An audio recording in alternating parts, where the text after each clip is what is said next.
देखो यार, मैं मीडिया का मुझे शौक नहीं है। मेरे घर पे हल्ला हुआ है, मेरा कंसंट्रेशन बहुत ख़राब हुआ है। मेरे घर में 2 छोटे बच्चे, 3 बहुएं, मेरी सब सारे औरतें हैं। वो आमदार का लड़का मैं डर के बात नहीं कर रहा हूँ।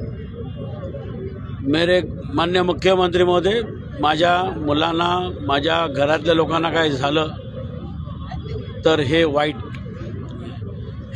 आहे, हे अतिशय वाईट आहे आणि याला पोलीस प्रशासन अतिशय 100% सहकार्य करतोय। पोलीस सहकार्य करतात, माझ्या घरात येऊन त्यांना दमदाटी करण्याकरता अलाव करतायत, दगडफेक करतायत, माझ्या मुलांना, माझ्या मुलींना घाबरण्याचा प्रयत्न केलेला आहे, दगडफेक केलेल्या गाड्यांच्या काचा फोडल्यात आणि हे सगळं होऊन झाल्यानंतर त्यांना पोलीस प्रोटेक्शन घेऊन बाहेर घेऊन जात आहेत।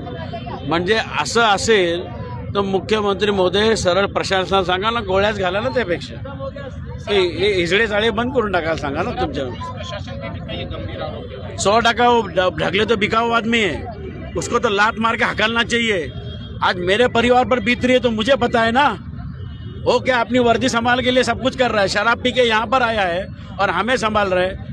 हमें प्रोटेक्शन दिया है तो प्रोटेक्शन बोलता है तुम कायदा हाथात घेऊ नका। मेरे घर तक, घर के अंदर गए, वो बोलता है कायदा संभालो, तो उसको मूर्ख का अक्कल नहीं है। कायदा क्या है, मुझे बोल रहा है कायदा हाथ में लो, तो ये क्या ले रहा है, किसका हाथ में ले रहा है ये? पोलिंग की ड्यूटी जो है इस तरह से हुआ था। ये ढगले 100% मैनिपुलेटेड पर्सन है, 100% पैसा लेके खड़ा है और खाली उसी की बाजू, किसी की बाजू मंडे। लेकिन हमने कोई गुनाह किया ही नहीं है। जो इतने भी FIR दिए नॉन डिफेंडेबल ही नहीं, किधर जबरदस्ती झूठे नाटक करता है। कल मिरोनिक जो हम लोग जीत के एक फटाकड़ा का माल बजाए, उसको तकलीफ है। आज ये चाकू मारा तो उसको तकलीफ नहीं है, बोलता कायदा हातात घेऊ नका। कौन सा कानून पड़ गया है?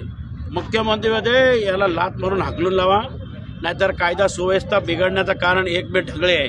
सर, कितने लोग घर में घुसे थे और क्या मेरे पास वीडियो शूटिंग में आपको दे देता हूँ।